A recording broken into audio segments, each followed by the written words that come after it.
Feel the heart. Experience the soul. Community Pulse.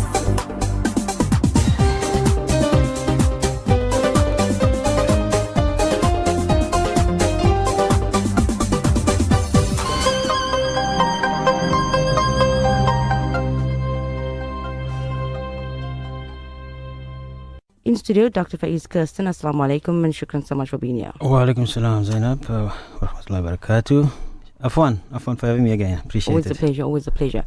We sort of concluded with our last conversation we've been having over the last couple of weeks, speaking about the global health crisis and things related to that. This morning we're looking at a new and different discussion. Tell us a bit more about that. Yeah, I thought we'll talk about organizational culture, organizations, what they're all about. Since virtually, many people work in organizations, and the culture of those organizations actually impact on their lives every day. And if that culture is dysfunctional, weak, or negative, then obviously those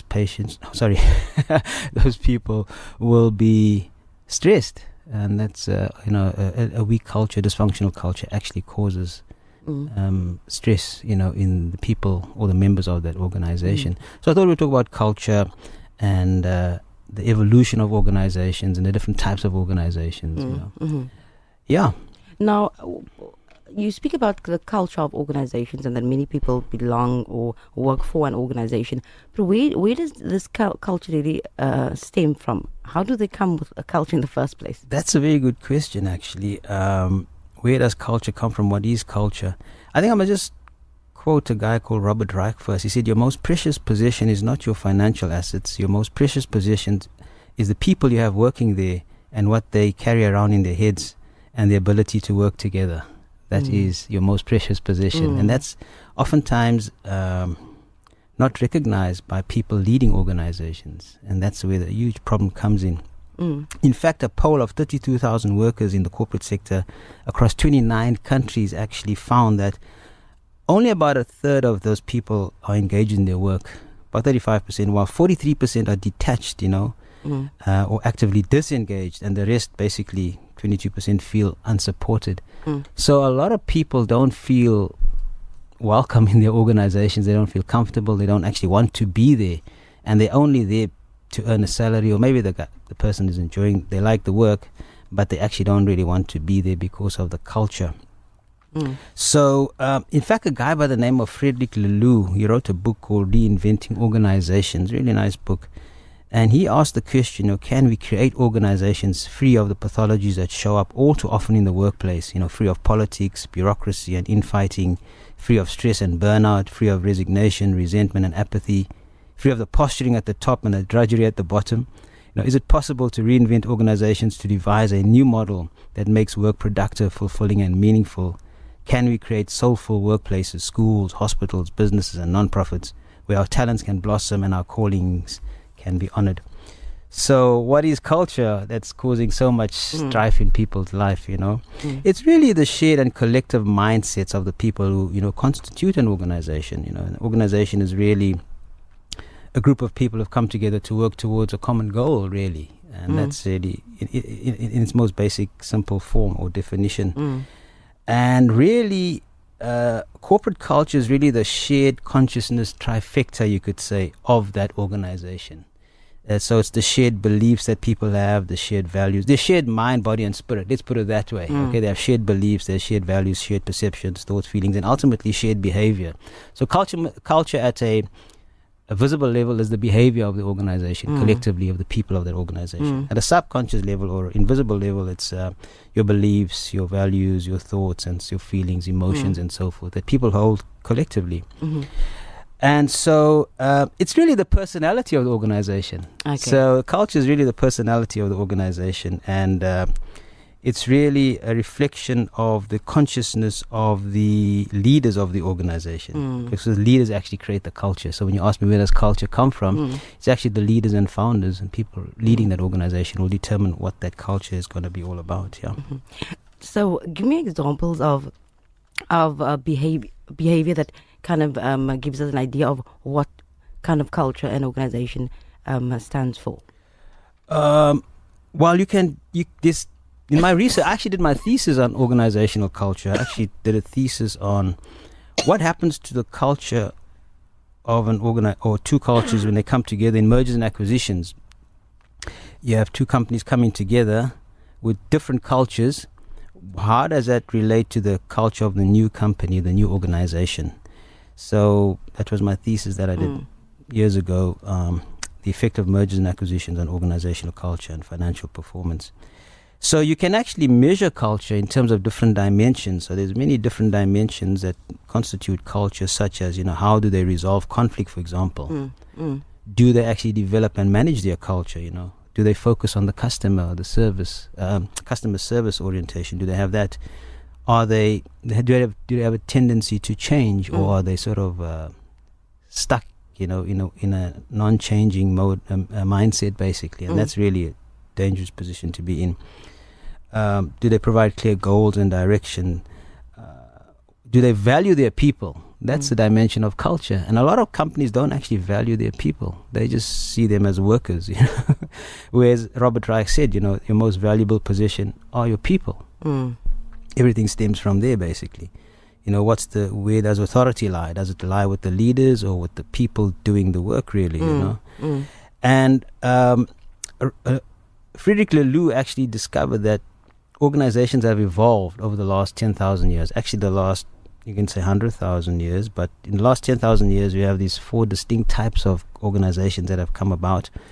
And you can define culture in terms of these types of organizations. So you get the autocratic, basically, the autocratic culture, or the power culture, which is really based on fear, where the fear holds the group together.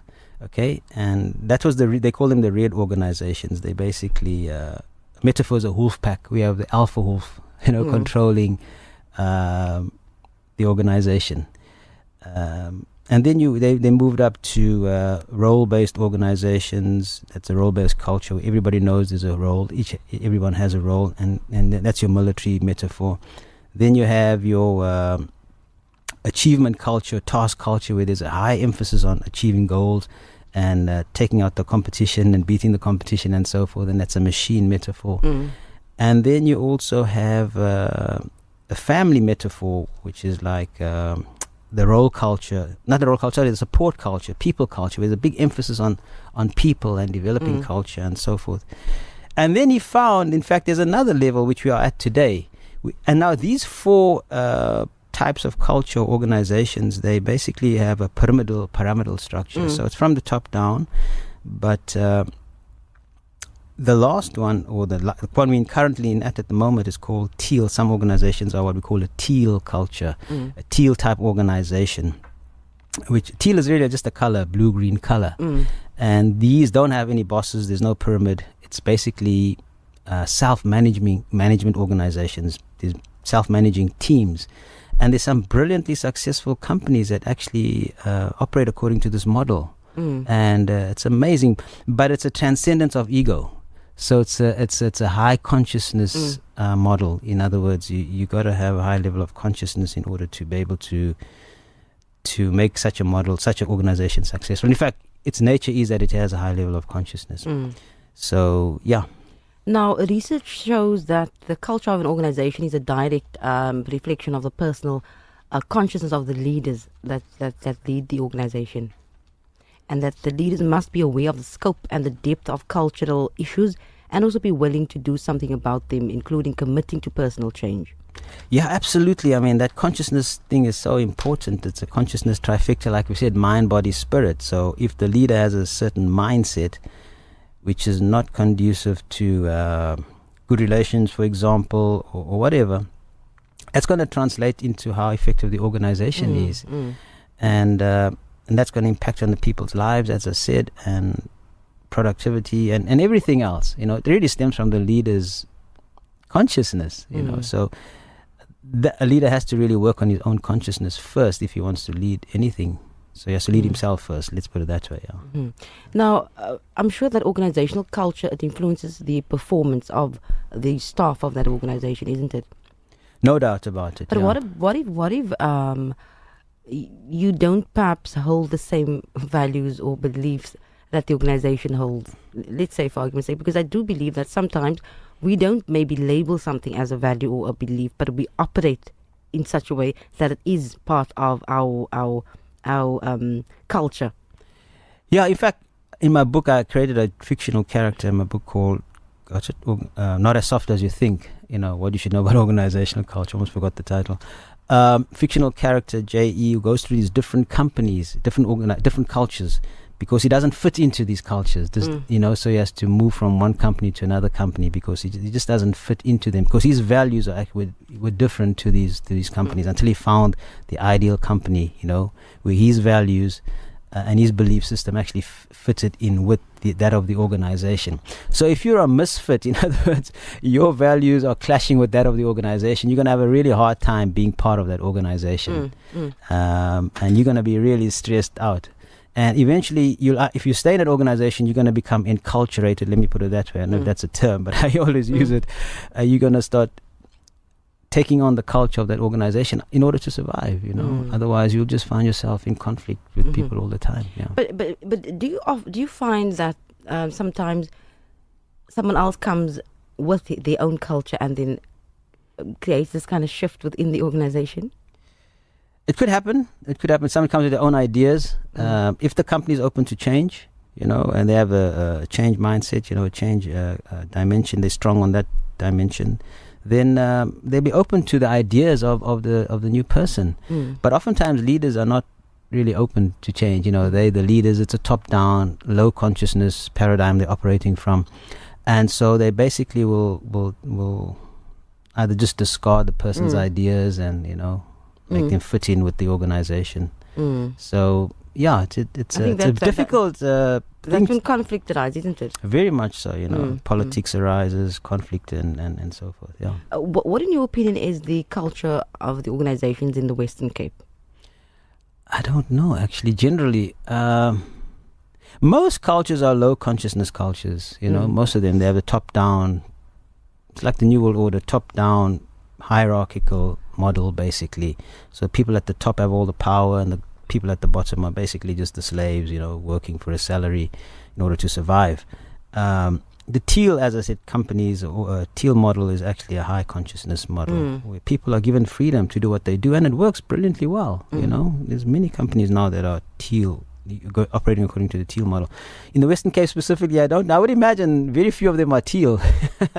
But we have all these different models operating side by side. So you have like the gang-based model, the mafia model, which is the wolf pack, the the autocratic model, a company operating next to the role-based model, company operating next to the family-based model, and so forth. They all of these different cultures operate in different organizations right in the same city. So I'm sure we have a mixture of all of these different cultures, organizational cultures in different companies. Yeah. Interesting question. Just a reminder that we are talking about organizational culture with Dr. Faiez Kirsten in studio with me. You can too be part of the conversation, either 021 699 1786, or you may WhatsApp your comments to 0786 1011 12. Now, one of the messages that just came through says, Assalamu alaikum Zainab, can you relate to what you're talking about to a family? In terms of a family being an organization, there could be clashes in terms of beliefs and values, no leadership, no clear beliefs or values, boundaries, rules, leadership, etc. Yeah, without a doubt, I mean, a family is like a little organization, you can say, and you have the parents, who are leading that organization, the father at the top of the pyramid, you could say. And if the parent is dysfunctional, doesn't have that parental skills, which is something we're not born with, unfortunately, something we have to learn, and most of us don't take the time to learn it, so we basically lead our families in a dysfunctional way as leaders of that family. And so the kids grow up in a dysfunctional environment, and then they themselves become dysfunctional. They learn the wrong values and so forth. I don't know if you can call those values, but they basically end up themselves being dysfunctional. A lot of trauma happens to kids because abuse, for example. The father may feel that beating the child is the right thing to do. He may have been beaten as a kid himself, so he goes into parenthood subconsciously assuming that it's the right thing to do is to beat a child, but that is physical abuse. And screaming at a child is verbal abuse, and that is emotionally traumatic. And emotional trauma causes physiological imbalance because of the stress, chronic stress, and also brain imbalance. So a person may go into adulthood with a left brain dominance type of situation or a right brain dominance, and that will determine what kind of person they themselves turn out to be. And then they may end up leading an organization with brain imbalance. And it may be a controlling mindset, developing a power culture, controlling culture, autocratic culture, because that's where he came from, as a child. So your parental skills is critical, actually, and we should actually be teaching people this in school, but they don't really teach us what we need to learn in school. What's important for success in life. They don't teach us that, and there's a real reason, an important reason for that is they don't want us to know these things. They don't want us to be successful, I suppose. It's Radio 786 100.4 FM, also Radio 1584 medium wave in Pretoria. Dr. Faiez Kirsten joins me in studio this morning to talk about organizational cultures, and we're talking about how the culture of an organization influences the performance of those working for that particular organization. 0786 10 11 12 or 021 699 1786. So the organizational values influence organizational performance, definitely. Now, I did mention that sometimes someone comes with a different idea or just with new or fresher views, and you mentioned that leaders of an organization are not always open to change because they believe that's what their values and models are, that is how the company should be run, etc., or the organization. But in your opinion, would you say that every single organization should at least have a particular culture?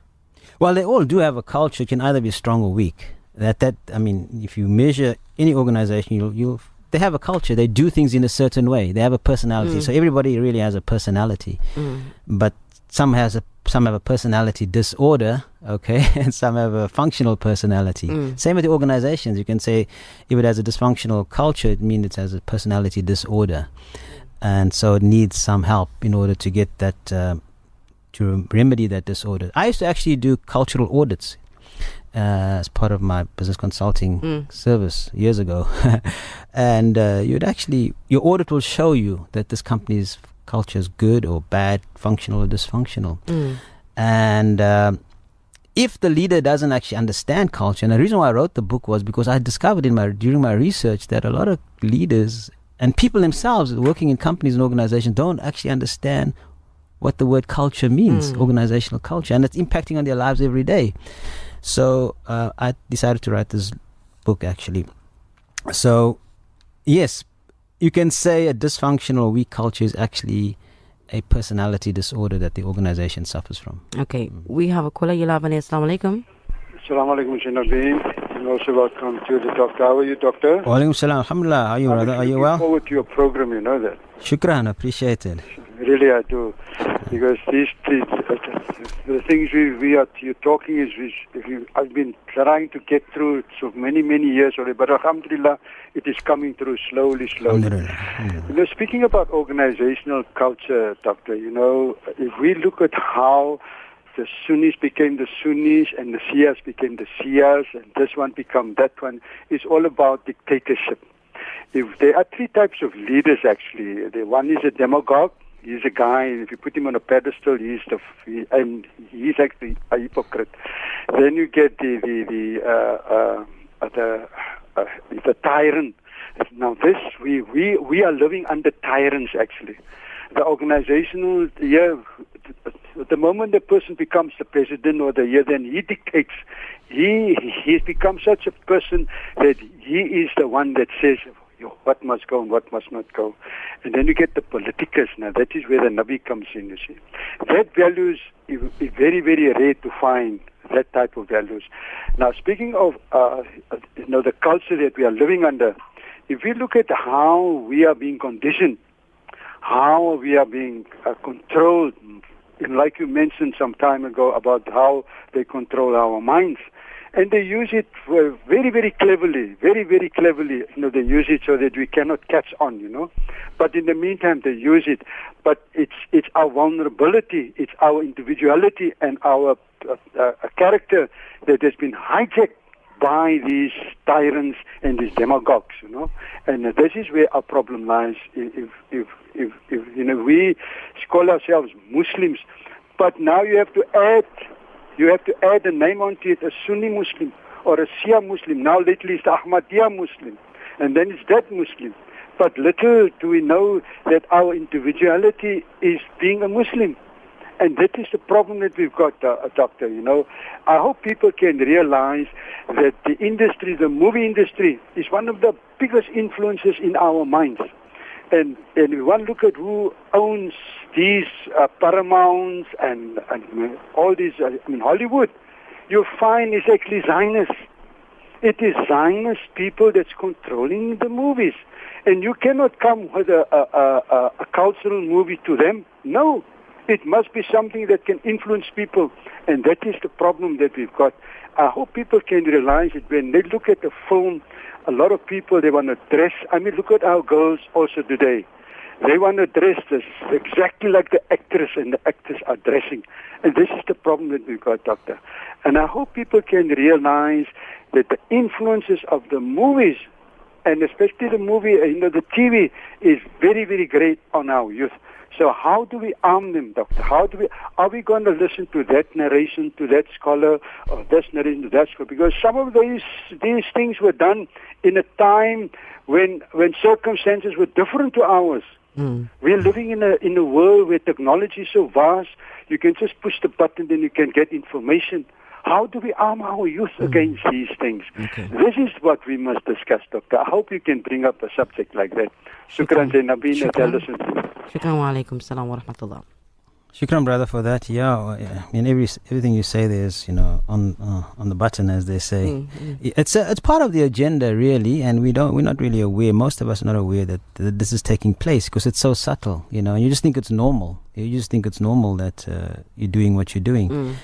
But it's actually a deliberate, it's orchestrated to get you to think in a certain way, to behave in a certain way, and there's a whole purpose behind that.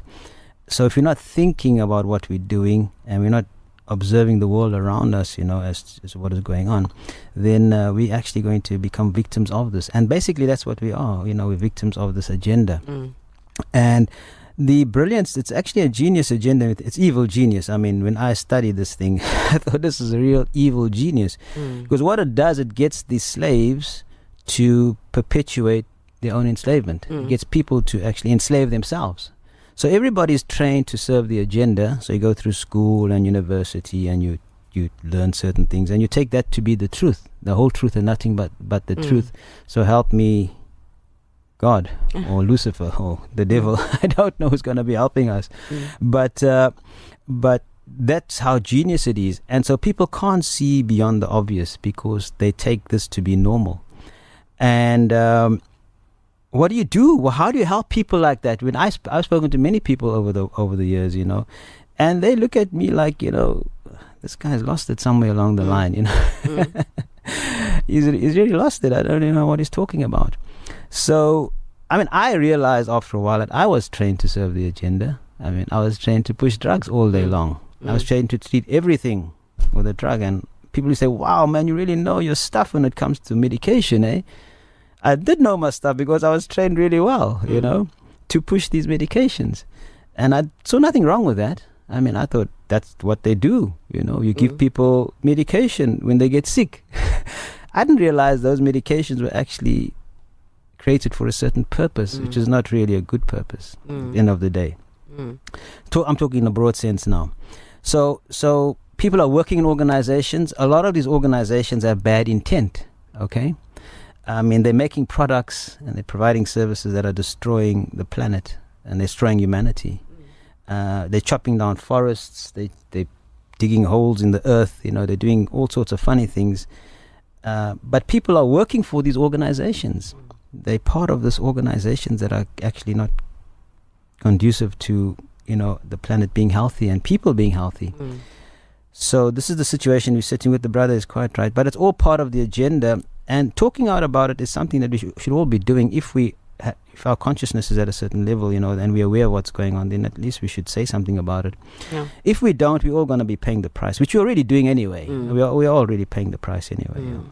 But I think it's important just to mention that I do believe that there are many organizations who's in fact doing an excellent job in serving the community, in living up to whatever their ethos or whatever their values and models are. But before you comment on that, let's first go to the lines. Assalamu alaikum. Assalamu alaikum wa rahmatullahi wa barakatuh to you and honorable doctor. Wa alaikum salam wa rahmatullahi wa barakatuh. In fact, I would like to add what the previous caller said and what the doctor has mentioned as well. In fact, there is nothing wrong by following a certain ideology or certain idea, provided that ideology or that idea directs you in the path of being just, fair, honest, and having integrity. To look upon a leader of an organization, you must judge his honesty, his tolerance, and his integrity.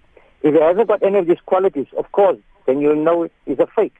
Now, what I'm trying to say, the Holy Quran teaches us beautifully. It says, "Ta'alu ila kalimatin sawa'an baynana wa baynakum." Come to what is common between us and you.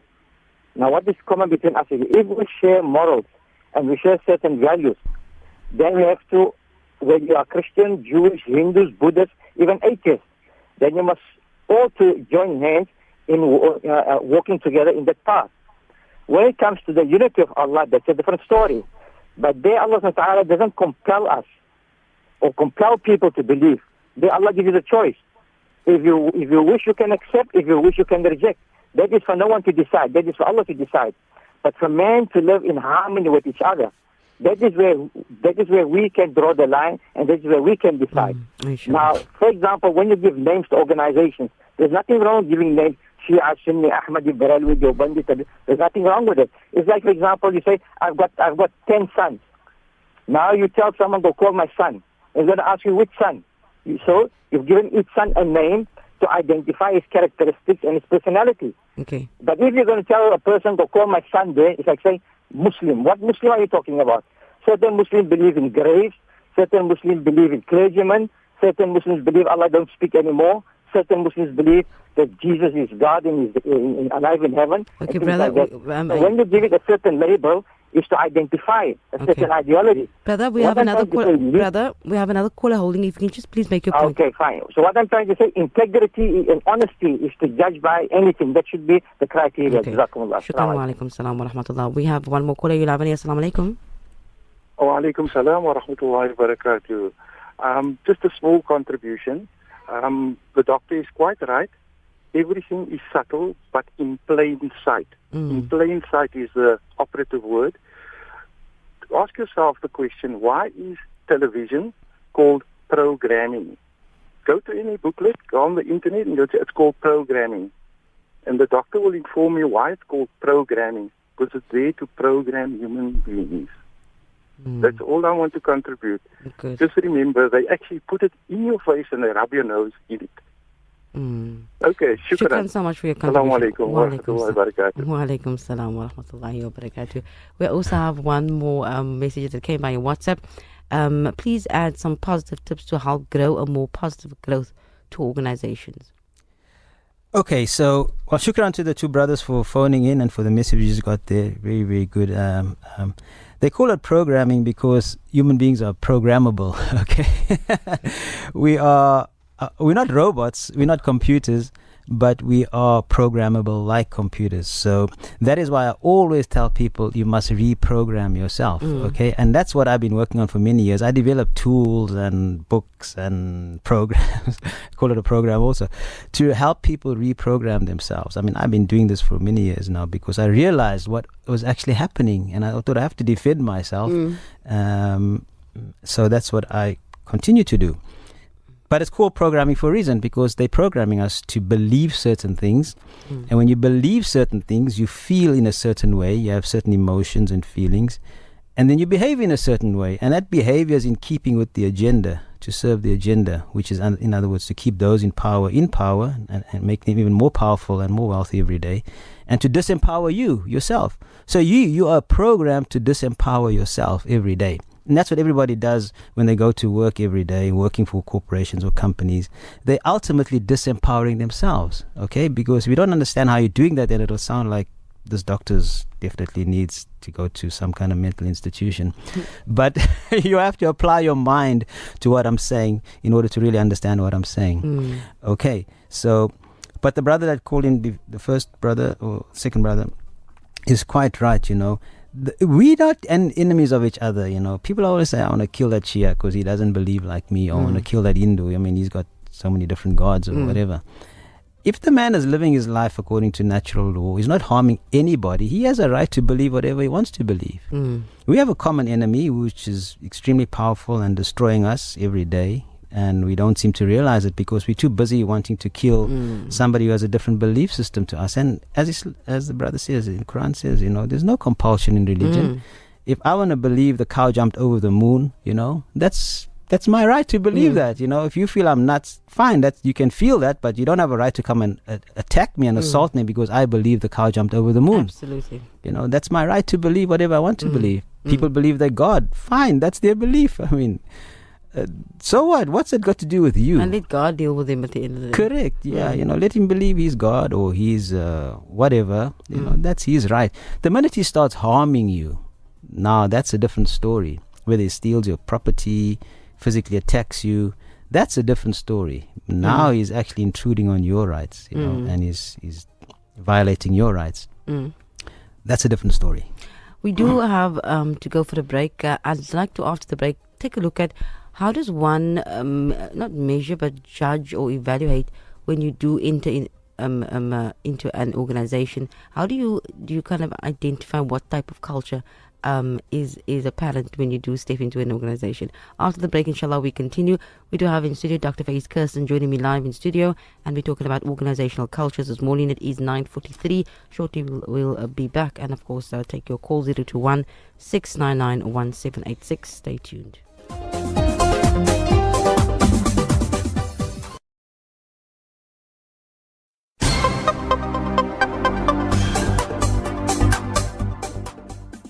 At 9:45 on Radio 786, a very warm welcome to those who have just joined us. It is Community Pulse on this Thursday morning. Dr. Faiez in studio with me. We're talking about organizational cultures. Our lines open 021 699 1786. WhatsApp your comments or questions to 0786 1011 12. Dr. Faiez, we have a caller. Before we continue, Assalamu alaikum. You, Zainab, and salam to the doctor, yes? Zainab, I've listened to many of your programs, including this doctor, But my concern is this, we've been lamenting these kinds of issues, whether it's in the medical or the unemployment, crime, killing, and what have you. The Americans is busy now, they cause havoc in the Middle East, and they're busy in Africa, starting from Djibouti, right down, and it's the Vietnam, just because mayhem and dissension, especially amongst Muslims. Now, my question I want to pose, and I'm very earnest about this. Are we just not going to accept this? Are we not going to try and formulate an organization like the doctor is a very, very learned person? And I certainly would love it that some concerned people come together and discuss how we can at least try and address the stem, because the younger generation is going to face more uphill battles, and we're just going to relax. And Allah tells you in no uncertain terms that the Muslim got the solution, but we don't. In fact, this is so sad to me. Many of these Muslim people, they in fact, if you I listen to many BBC talks, and what if you get many Muslims that is in the same frame of mind. And how are we going to address this if it's just not going to be consultation? And I certainly appeal, especially the monetary system, the unemployment, the crime, the drugs, whatever is befalling the people. If nobody can come to a cohesive strategy somehow to counter these things, and I don't think it's right just to lament this. There is a solution to this, but behold, especially, I think numerous cases are hardly education, but to me personally, you get isolated cases. I guess this is a young gentleman, a young imam. I admire him greatly because he addresses these kinds of problems. But this is an isolated, I don't think it's high time that some organization must be formed to try and address this question. Shukran, lady. Shukran wa alaikum salam wa rahmatullahi wa barakatuh. Good point in terms of finding solutions to what we know is happening. Yeah, no, absolutely. Shukran for that, brother. Really, some very good points there. I've been working on solutions for a long time, as I've been saying. The problem is, getting people to buy into the solutions. Now, when you ask me about mind control, I can tell you it from explain it to many different angles. Oftentimes, I feel like I'm speaking to the wall. In fact, sometimes I think the wall is actually more responsive to what I'm saying. That's been my experience. People just don't believe what I'm saying in many instances. And that just shows you the power of the programming, because many years of watching TV, for example, hardwires your brain, into a certain belief system. That's the programming, okay? So you're hardwired. So you taking everything around you to be the truth, and there's nothing wrong with it. This is normal. And once you believe something is normal, then changing it is like wanting to be abnormal. And everything else is abnormal in your That's right. So you look at me like I'm trying to tell them to be abnormal. If I say you must eat what's good for you, they think what they're eating at the moment is actually good for them. So why would I want to eat anything else? Because what I'm eating is already good for me. So that's what we're dealing with at the moment, unfortunately. But, I'm open to people talking to me, coming to talk to me and see how we can actually take this thing further. But I've been trying this for quite a while. The brother that mentioned honesty, tolerance, integrity, very important. A leader has to have certain skills, emotional skills. These are emotional skills. And if he doesn't have that, you're sitting with a huge problem. In fact, the general rule, seems to be that the level of consciousness, as I said, of an organization cannot exceed the level of consciousness of its leader. So the solution then is to have leaders. The brother that phoned in last night said, how do we solve this thing? The solution is to actually have leaders who have a high level of consciousness. Now, that's... how do we get that, But companies at the moment should also try to implement the teal model, where one of the key breakthroughs for development of teal model organization is wholeness. It's the self-management, like I said, it runs according to self-management teams. Self-managing teams. And then wholeness means people must come to work with their whole self, not just with their ego. In many instances today, people leave everything at home and leave a big part of their consciousness trafficked at home and come to work with the worst part, which is their ego. And so you'll find ego operating in many organizations all the time. Okay? That's a huge problem. And there's another part called evolutionary purpose, which is another key breakthrough for teal organizations. But the point about the brother that he made there about solutions, that is so crucial. For me, it's actually having leaders who have a high level of consciousness, because our level of consciousness has been we have an underdeveloped level of consciousness, and that's not any mistake or random occurrence. It's a deliberate thing. People have been dumbed down in many ways, from intelligence to consciousness and all the way back down. To being programmed, isn't it? That's right. Dr. Faiez, we have a caller. Assalamu alaikum. Assalamu alaikum salam wa rahmatullahi wa barakatuh. Wa alaikum salam. Wa alaikum salam. My name is Bilal, and I'm calling to ask the doctor that can he give me a way of solving the problem of being programmed in a certain way, because I've been watching TV my whole life, and I'm about to make decisions now. So I wanted to ask the doctor. I'm 20 years old, so the decision that I'm going to make, they might affect, be as an...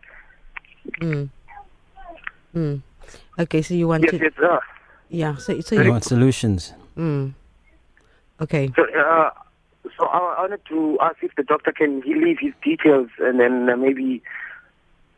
Yes. Okay, at the end of the program, inshallah, we will give the details, but also you can call us at reception for the number. And Okay. Shukran.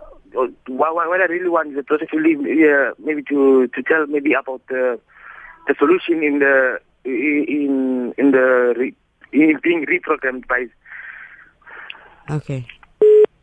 Okay, I think we have the gist of what the caller basically. Did he say he's 20 years old? He did, yes. Yes. Good. Well, well, look, it's about understanding the situation. First of all, first thing he needs to do is stop watching TV, because he said he's been watching TV for a long time, if I remember correctly.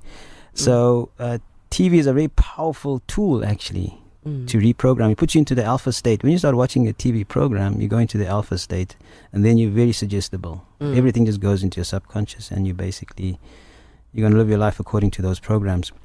But talking about programming, Saudi Arabia was the first country actually the other day to grant citizenship to tell me, Zainab, you should know. To Any of the listeners know what Saudi Arabia granted citizenship to, the first country in the world to grant citizenship to a robot? We're moving towards, we're in a technocracy basically, where technology is basically controlling our lives and taking over our lives and controlling our lives already. And I'm just thinking of how silly that would have sounded a couple of years ago. It's almost normal now. I mean, they granted citizenship to a robot. So that tells you a lot. It's actually, I'm not scared of these things. Whatever must be, must be.